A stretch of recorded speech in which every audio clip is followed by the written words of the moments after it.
Hey. Tired? Yeah. A little bit. That's part of it. Always a little bit tired the day after, but yeah, good to you. But easy after a win. Okay, we will start with the broadcast section with no embargo, followed by an embargoed section for 10:30 p.m. tonight. No live tweeting during the broadcast section, please, and use the microphone provided. Michael. Thanks, Han. Hi, Thomas. Any fresh concerns from the win yesterday? And can we just get the latest on Dom, Destiny and Romero, please? Yes. No, all good from the guys that played yesterday. Dom steps forward. We take it step by step. CUTI on the pitch today, not a time frame, but on the pitch today. Dest on the pitch today as well. So three steps forward. An excellent win yesterday, top of the league in the away form. Why do you think it's so different away and then compared to home this season? Are you still trying to work out how to play at home this season? Because away it's been perfect. I think sometimes it's still a relatively small sample. Hopefully, in the end of the year, the stats are fantastic away and fantastic home. It's still it's a team that I'll say it's a new team, but still teams need to find each other. And how I see it, the way we chosen to build it, I think we now have 9 Premier League games. So I can't remember, 3, 12, that's 14 games in total. And we had one bad performance against Bournemouth, second half against Wolves, and second half against Monaco. A bad performance. So I think in general we're building. The previous manager said he was told the club needs to win a trophy. Obviously, they won a trophy at the end of last season. It's obviously a very tough draw, Newcastle away. But when there were discussions when you joined the club, was mentioned winning trophies, winning competitions. Was that talked about? I think it was very clear that we were in this game because we love it, and if you are in a club like Tottenham, we would like to do whatever we can to win. I said from the beginning I'd like to be able to compete in every tournament. We have an opportunity in a tournament where we play not tomorrow but Wednesday against a very strong team, the Holders. They've done very well. Very difficult place to play, but we'll go up there and do everything we can to compete and win and progress. Full focus on Wednesday, of course, but there's one huge game coming up in November, always the North London derby. They've done very well at set pieces as well. And then on Super Sunday, they said they might have a set piece coach cam for your bench and Arsenal's bench. Do you want to talk about, in terms of how much time you at the club are taking on set pieces? Obviously, it's working ever so well given the goals from yesterday, and maybe just the change in style of play in terms of the Premier League. So about set piece in general, or for us? In general, but maybe for Spurs as well, absolutely, because I know Andreas is a big part of your coaching team. Oh yeah, Andreas is doing a top job. The players are doing a top job. They're on board. They are really committed to it. For me, I think every phase of the game we need to be good at if we want to build a top team. But set pieces, obviously, I think it's a third of all goals, isn't it? Something like that is from set pieces. So not to use time on it and super focus on details, do the right thing. It's construct a team so you can defend them, but you definitely attack them. That's I think is a major strength. So I'm very happy with how we are at the moment with that. Hi Thomas, how are you? Very good, thank you. You? Very good. In terms of set pieces, which you've just spoken about, I'm getting the impression there's been a bit of a correction in football from everybody just wanting to play out from the back and play perfect football to now maybe going back 15, 20 years where long throws, corners on the top of the goalkeeper, more direct football, let's put it like that, is being implemented. Am I right? I haven't seen every game, every league, or at least just the top 5 leagues. Only just focus on the Premier League. Then you can say that my feeling is also maybe the feeling is was also a stat. We have more goals this season from set pieces so far. I can't remember, maybe there is, but definitely more long throws in general from a lot of teams. So that's definitely a clear example of more focus on it. I think every manager or club want to compete, and it's about to find the small margins. And I think the success that we had at Brentford was maybe not as fancy because it was a smaller club, but also that Arsenal picked it up. I think Liverpool 2 years ago was extremely good as well. So the top clubs also picked it up and thinking, then we probably need to do this if you want to be able to compete or raise the bar to be even better. So I think that's probably the reason. Is it more economical for a team to play like that though? Because if you're playing out from the back and you're having to play through teams, isn't it just easier to start off in a position whereby you're in the opposition's half and you can throw it long or play a corner in? Yeah, I think, as I said before, you need to be good in all phases. I think, for example, we yesterday in first half, I think we were very good in building from the back.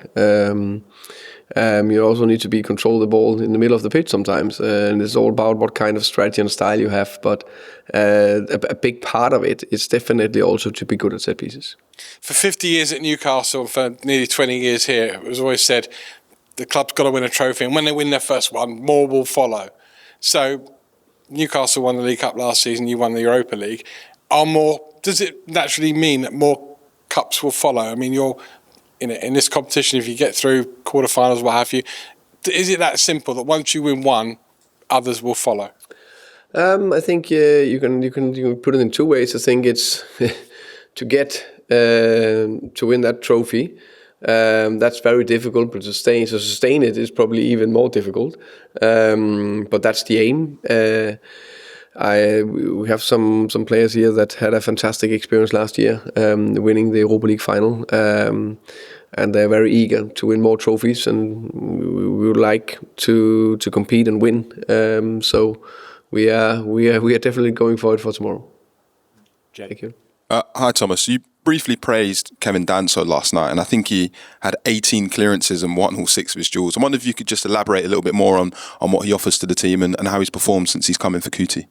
Yeah, I think he definitely deserves praise. He's stepping into the defence and need to help the team, and he's every coach will love him. Fantastic character and personality. I think yesterday he was very good. I think he was good and calm on the ball. I think he had some strong battles with Beto and Barry up front, and from crosses, but especially set pieces second half where they bombarded us a bit. Everton, it's like he had a magnet head, so everything went to him, and he cleared it well. So he did well. Thank you. I just want to ask you about Kudus as well. I think yesterday was the first time he'd maybe started more centrally. Would like you to explain your reasoning behind that and what you thought he offered in that central role. I think I sometimes try to change a little bit, tweak it a little bit, the game. So wanted to have Brent Johnson that is very good from the right, his ability to running behind and produce crosses as well. Having Kudus a little bit more in the middle together with Xavi could create a little bit of an overload, and I thought there was elements of something good, especially first half. So I think it's not like it's going to be a definite. He will play there all the time, Kudus. But I think those bits in it I liked. Just want to ask you about Yoane Wissa, a player you worked with at Brentford. He obviously left them in the summer to join Newcastle, and it looked like quite a messy situation. I just want to ask you, have you ever experienced a player who's been very desperate to leave before and been quite vocal about it? And how do you deal with that if that happens? Yes, experienced it before, yeah. I think that's very tricky.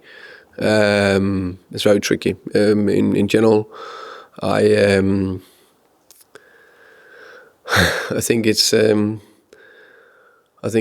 important always to try to see it from both perspectives. We always, give the example and analogy that you look from your side of the elephant. It's very difficult to look on the other side of the elephant because you stand on one side. As a person myself, I think I try to do things the right way. But on the flip side, you only have one life yourself. So at a certain stage, maybe you need to do something. But there's also that you've signed a contract. You're very happy to sign when you signed it, and part of signing a contract is there's a contract, and a club are paying you money. The same for me. Same for me in Brentford.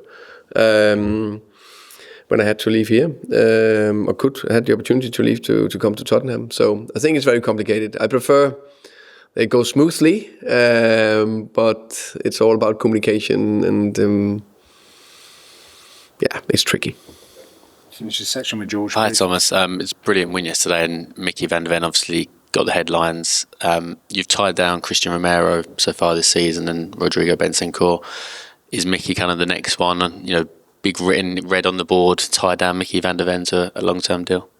Yeah, very happy with Micky. I think he's been brilliant for the club since he signed. And I think I said it yesterday as well. I think he's taken some steps up this season. I think he actually defended them even better. I think he's still very good on the ball. I think he added the goals, the headed goals, which I'm very happy with, and is a threat on set pieces.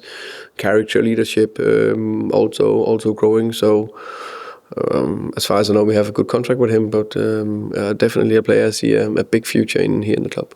Yeah, he seems to be massively enjoying himself at Spurs, and I guess after seeing others, do you kind of think it should be fairly straightforward to extend his term to reward his kind of form over the last 12 months? Yeah, I think he's happy here. That's very important. We are happy with him.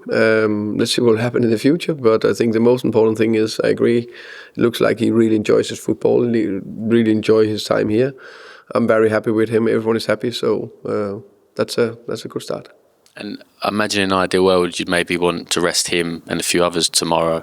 But it's also a competition where you've got to win 3 games and you're in the semi-finals. Is that the kind of dilemma you've got, that you understandably will need to make some changes because of the period, but you don't want to lose that cohesiveness of the team? Yeah, it is. That's the challenge and the dilemma. And of course, now it's a cup tournament. It's 1 game, so it's a little bit more at stake, you can say. But it needs to be the same mindset. So I changed 4 players from Monaco to Everton, and 3 or whatever from Villa to Monaco, something like that. I can't remember. So of course there'll be a little bit of rotation, like I basically have done from game to game, because we played every 3rd or 4th day. So you need to do it. Every club does it. If you want to compete, that's the next thing.